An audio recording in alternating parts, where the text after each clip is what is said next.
तो भूले कोई ओ कर देना माफे लहू दा धोके मैनू कर देना साफ जे होवे मैं तो भूले कोई ओ कर देना माफे लहू दा धोके मैनू कर देना साफ। खुदावंद आज जितने लोग तेरे वचन को सुने उनकी लाइफ सेम न रहे। आमीन। ऊंचा ये आशीष आपकी है। आज हम वचन को सुनेंगे मत्ती 1 अध्याय पूरा और मत्ती 2 अध्याय पूरा। इसलिए आज मैं आपको एक जगह पे रह के वचन को सुनाऊंगा क्योंकि आपको नोट करना पड़ेगा आज का वचन। अपने पड़ोसी से पूछो, क्या तू चाहता है परमेश्वर तेरी सुरक्षा करे? क्या तू चाहता है कि परमेश्वर तेरा ध्यान रखे? तो परमेश्वर उनका ध्यान रखते हैं जो उसके वंश के होते हैं। आमीन। परमेश्वर ने अब्राहम को कहा, मैं तेरा ध्यान रखूंगा, मैं तुझे सुरक्षित रखूंगा, जो तुझे कोसेगा मैं श्राप दूंगा, जो तुझे आशीर्वाद देगा मैं उसे आशीषित करूंगा, तू अपने शत्रुओं के नगरों का अधिकारी होगा। और बाइबल कहती है इज़राइल के ऊपर, अब्राहम के वंश के ऊपर कोई भी दुश्मन कभी भी कब्जा नहीं कर सका। बाइबल कहती है कि जब अब्राहम के भतीजे लूत को उन राजाओं के द्वारा बंदी बना लिया गया था कि जो राजा बड़े बड़े राजाओं को मार कर जा रहे थे, अब्राहम ने सिर्फ 318 शिक्षित मारने वाले अपने कुटुंब के लोग, अपने परिवार के लोग, अपने ही स्टाफ को साथ लेके जाके उन राजाओं को मारकर अपने भतीजे लूत को छुड़ाया था। उसकी स्ट्रेंथ के कारण नहीं, इस कारण नहीं कि वो बहुत युद्ध में कौशल थे या बड़े अच्छे थे लड़ने में, इस कारण कि बाइबल में परमेश्वर ने अब्राहम को छुड़ाने का और उसके वंश को बचाने का वायदा किया। इसलिए पवित्र वचन कहता है कि जब 18 साल की कुबड़ी औरत परमेश्वर के पास आई तो परमेश्वर ने एक वचन को बोला कि क्या ये सही नहीं था कि जो अब्राहम का वंश 18 साल से जो शैतान के बंधन में थी आज सब्त के दिन छुड़ाई जाती। हालेलुया। क्योंकि सदूकी और फरीसी परमेश्वर का विरोध कर रहे थे कि सब्त के दिन तुम्हें चंगा करना उचित नहीं, लेकिन बाइबल कहती है आज भी वो सदूकियों और फरीसियों की आत्मा दुनिया में काम करती है। उन्होंने चोला तो परमेश्वर के लोगों का ही पहना हुआ है, बल्कि और अच्छे कपड़े पहनते हैं, लेकिन बाइबल कहती है वो सदूकियों और फरीसियों का आत्मा आज भी उन लोगों के अंदर काम करता है और आज भी जो लोग आत्मा के अनुसार चलते हैं उनका विरोध करता है। अगर आप ये चाहते हैं कि परमेश्वर आपका ध्यान रखे, वो आपके परिवार का ध्यान रखे, वो आपको इग्नोर ना करे, वो आपको ब्लेस करे। आज का वचन जो थोड़ा लंबी आयतें हैं इसलिए मैं बैठ के आपको दे रहा हूँ, तो आपको बड़े ध्यान से उसे समझना होगा। जब मैं परमेश्वर में पहली बार गया पहले दिन चर्च, तो मुझे एक नीले रंग की बाइबल छोटा नया नियम दिया गया था और मुझे ये कहा गया कि मत्ती की 1 बाब से जब तुम पढ़ोगे तो 18 आयत से पढ़ना, 1 से 17 आयत पढ़ने की ज़रूरत नहीं है, क्योंकि 1 से 17 आयत में सिर्फ वंशावलियाँ लिखी हैं कि किससे कौन पैदा हुआ, किससे क्या पैदा हुआ। लेकिन जब मैं मसीह में बड़ा हुआ, जब मेरी मसीह में उम्र बीतती गई, तो मुझे ये मालूम हुआ कि बाइबल में एक भी शब्द, एक भी कोमा अगर बाइबल में लगा है उसका बहुत बड़ा महत्व है। अगर आप इफिसियाँ 5 की 17 आयत में पढ़ें, जहाँ परमेश्वर ने कहा है कि तुम प्रभु की इच्छा को समझो, निर्बुद्धि ना हो, दाखरस के मतवाले ना हो। अगर आप इफिसियाँ 5 की 18 पढ़ेंगे तो आपको 18 आयत खत्म होने के बाद फुल स्टॉप नहीं दिखता, कोमा दिखता है। कोमा का मतलब है वचन खत्म नहीं हुआ। अगर परमेश्वर ने आपको बोला है पवित्र आत्मा से परिपूर्ण होते जाओ, तो ये आपकी जिम्मेवारी है पवित्र आत्मा से परिपूर्ण होना। जो लोग परमेश्वर को बोलते परमेश्वर तू मुझे पवित्र आत्मा से परिपूर्ण क्यों नहीं करता, तू मुझे पवित्र आत्मा से क्यों नहीं भरता, जबकि वचन क्या कहता है, पौलुस कहता है कि तुम दाखरस के मतवाले ना हो, यानी कोई भी ऐसा काम ना करो जो शारीरिक हो, और पवित्र आत्मा से परिपूर्ण होते जाओ। और आगे कोमा है, 19 आयत जब शुरू होती है तो 18 आयत खत्म होने के बाद कॉमा लगा, बिंदु नहीं लगा, फुल स्टॉप नहीं लगा, जिसका मतलब यह है परमेश्वर ने आपको बीच में नहीं छोड़ा। अगर वो आपको जिम्मेवारी देता है कि पवित्र आत्मा से तू खुद भरना है, मैंने नहीं भरना, तो 19 आयत में लिखा है कि आपस में भजन, स्पीकिंग टू योरसेल्फ, इंग्लिश में और अच्छा लिखा है कि इंग्लिश में लिखा है कि अपने आप से भजन संहिता से बात करना, अपने आप से खुदा के वचन में से बात करना, अगर तुझे पवित्र आत्मा में परिपूर्ण होना है। मैं आपको सिर्फ एक कोमा की बात बता रहा हूं।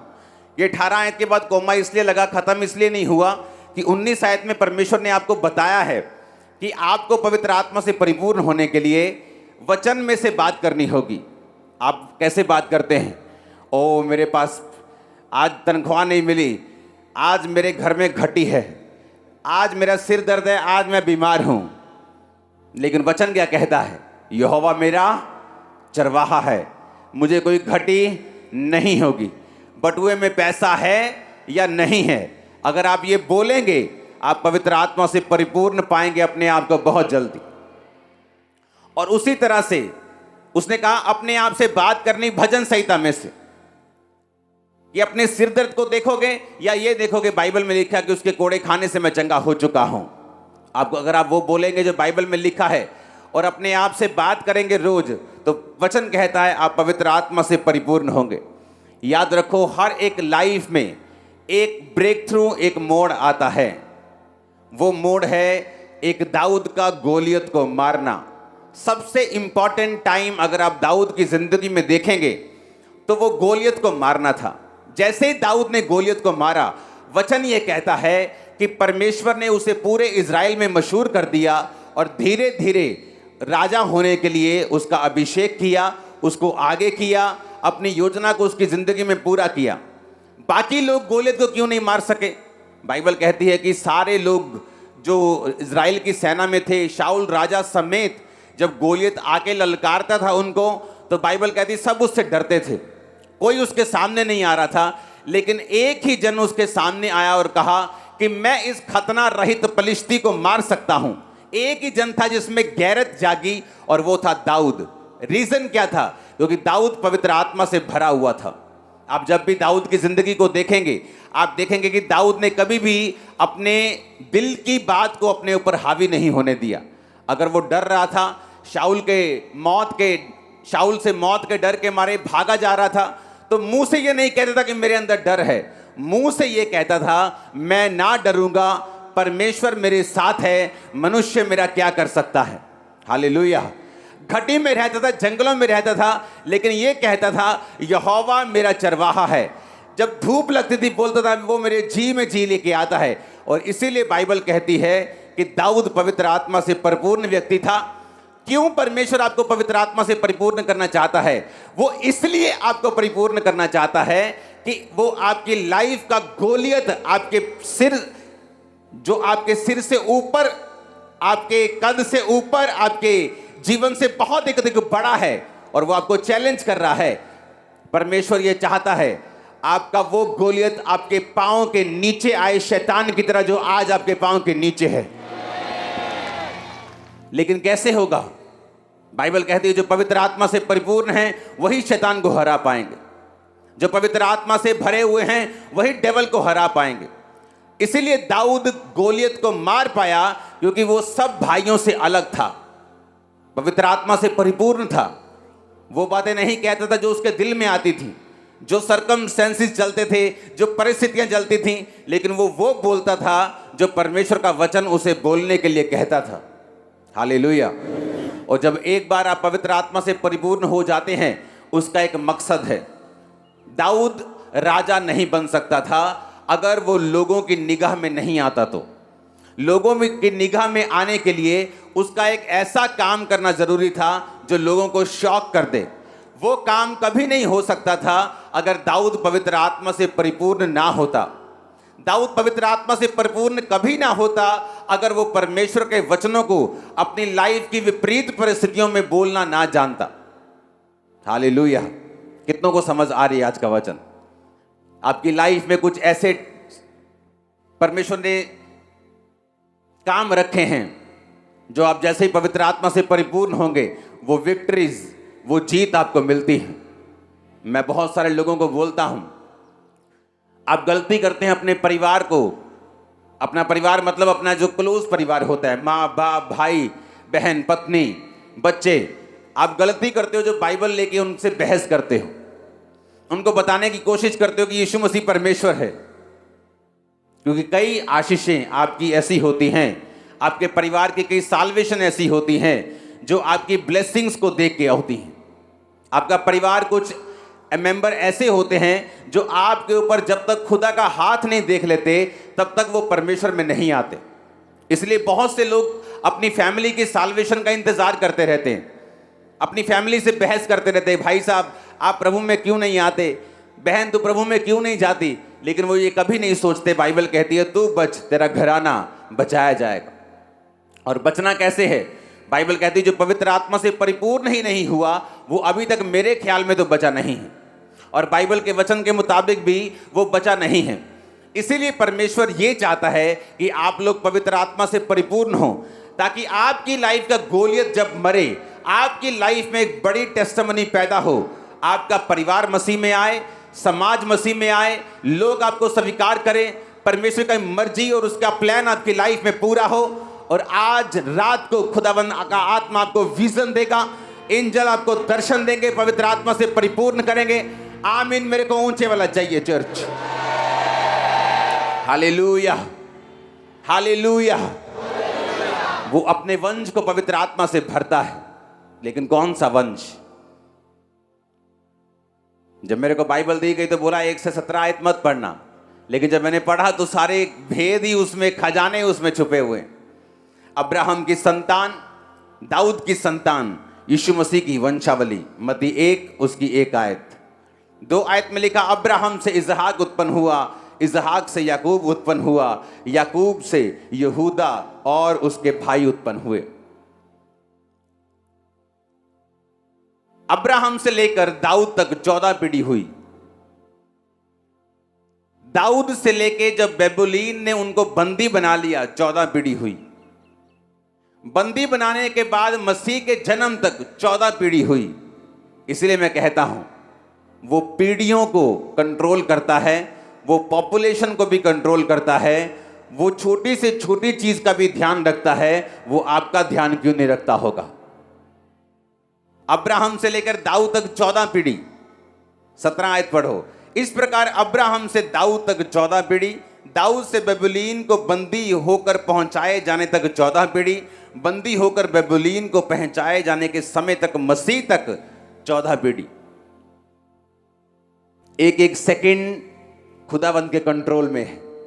आपकी लाइफ, आपका फाइनेंस, आपकी फैमिली, आपके बच्चे, आपकी हर एक चीज परमेश्वर के हाथों में है। अगर आप परमेश्वर में सही रीति के साथ चलते हैं, आप सेम नहीं होंगे। वो आपका ध्यान रखेगा, वो आपको बचा के रखेगा, उचित समय पर आपको बढ़ाएगा भी, गवाहियों के साथ लेके भी आएगा। आमीन। ऊंचा ये आशीष आपकी है। अब यहां पे लिखा अब्राहम से इसहाक और इसहाक से याकूब उत्पन्न हुआ। अब्राहम से इस्माइल क्यों नहीं लिखा? इसहाक से एसाव क्यों नहीं लिखा? क्योंकि इसहाक के 2 बच्चे हुए थे, एसाव और याकूब। लेकिन जब वंशावली लिखने का समय आया कि किस वंशावली से जीसस क्राइस्ट पैदा होंगे, तो एसाव का नाम वहां नहीं था। क्योंकि बाइबल कहती है जब उसका भाई दाल पका रहा था, रोटी पका रहा था, तो एसाव उसके पास आके बोला, हे भाई ये रोटी और ये दाल मुझे दे दे, मैं भूख से मर रहा हूं। याकूब ने कहा अगर तू पहलोठे होने का अधिकार मुझे बेच दे, क्योंकि वो था तो जुड़वा लेकिन पहले पैदा हुआ था, तो टेक्निकली बड़ा भाई था। तो उसने कहा कि अगर तू अपने बड़े होने का पद मुझे बेच दे तो मैं ये रोटी और दाल तुझे दे दूंगा।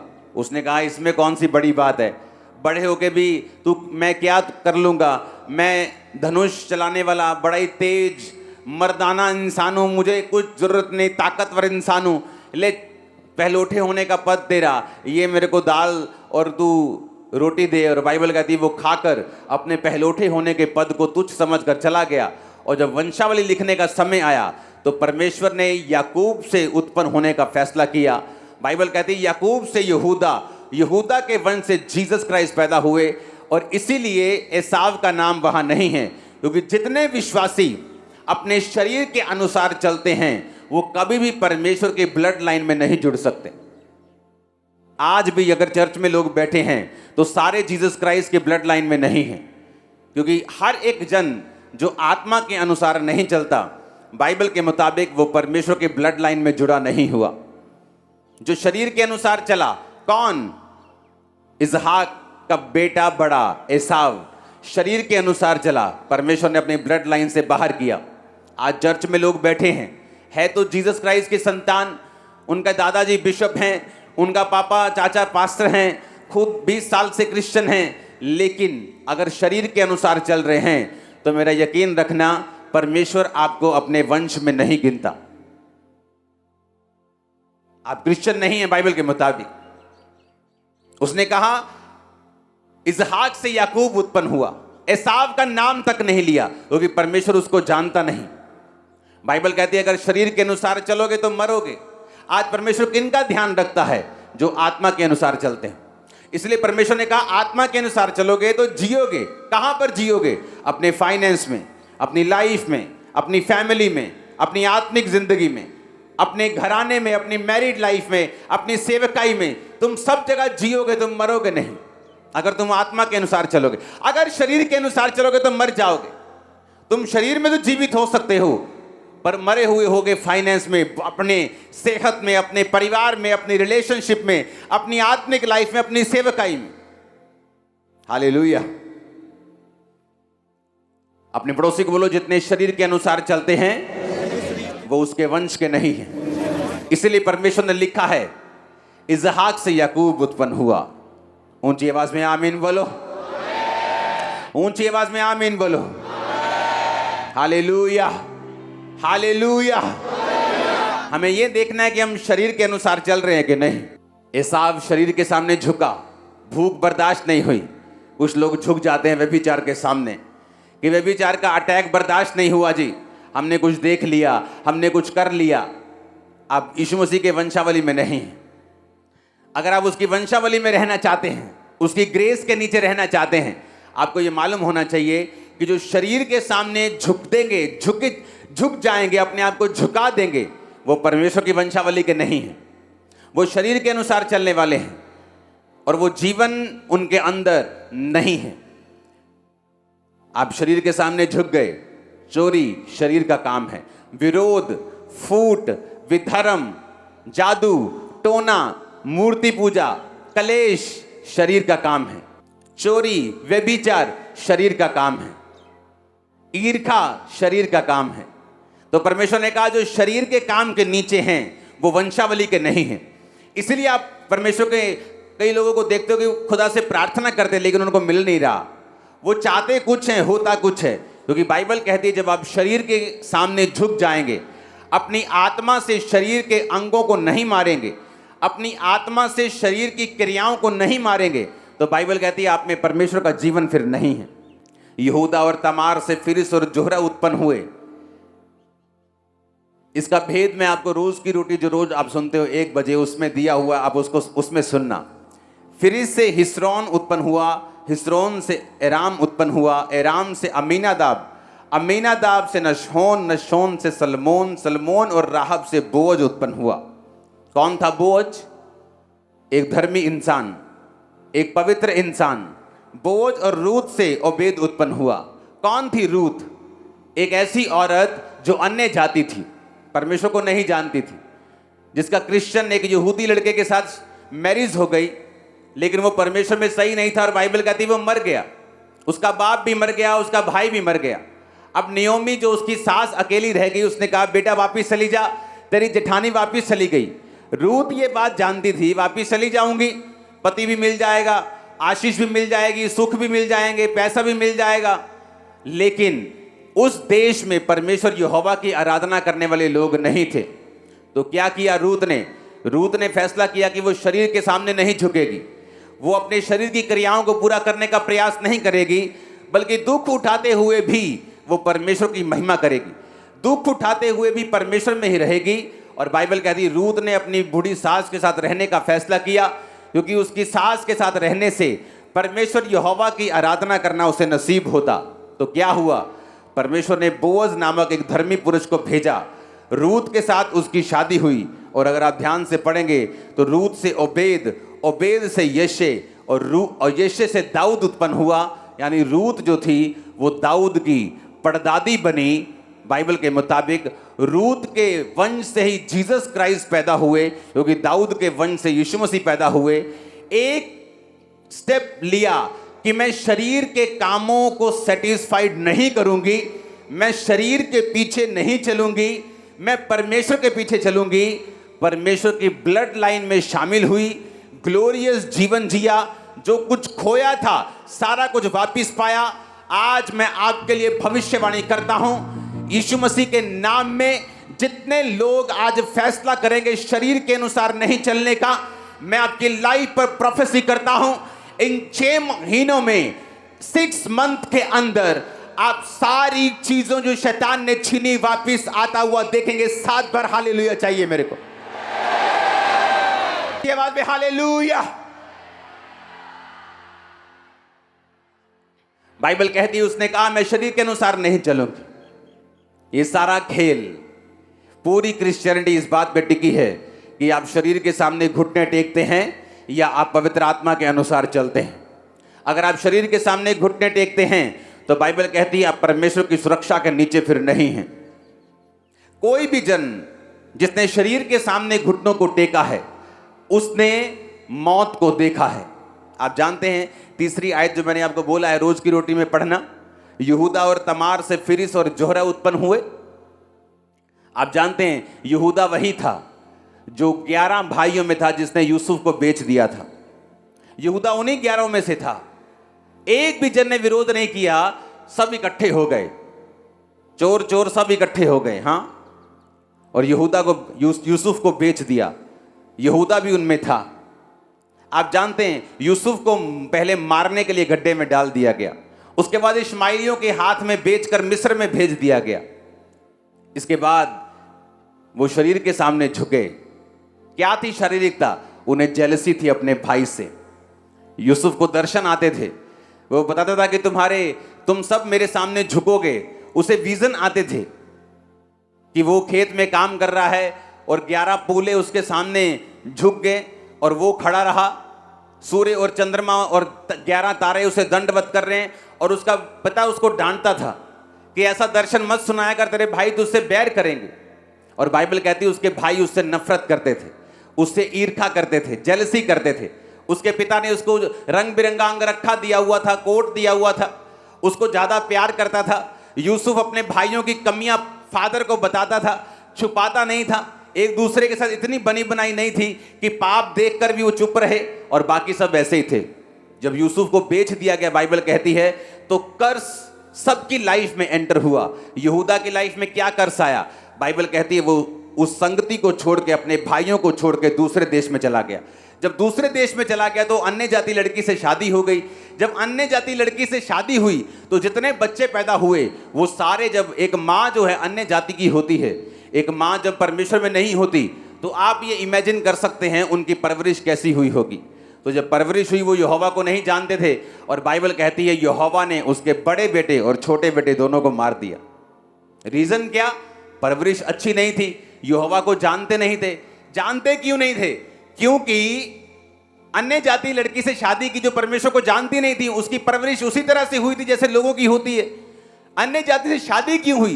क्योंकि घर से यहूदा अलग हो गया था। अलग क्यों हुआ? यूसुफ को बेच दिया था। एक शरीर के काम ने कितना लंबा सफर करवाया उनको। एक शरीर का काम यहूदा ने किया, कितना लंबा उसको सफर करना पड़ा, कितनी लंबी उसको यातना झेलनी पड़ी, कितना लंबा उसको सफर देखना पड़ा, जहां उसके 2 बच्चों की, उसकी वाइफ की डेथ हुई। उसके बाद परमेश्वर ने फिर उसको अपनाया। कितने मेरी बात को समझ रहे हैं? पूरी बाइबल इस बात से भरी पड़ी है। उसने कहा अगर तुम शरीर के अनुसार चलोगे तो मरोगे। हमने क्या देखा? यहूदा शरीर के अनुसार चला, अपने भाई को बेच दिया।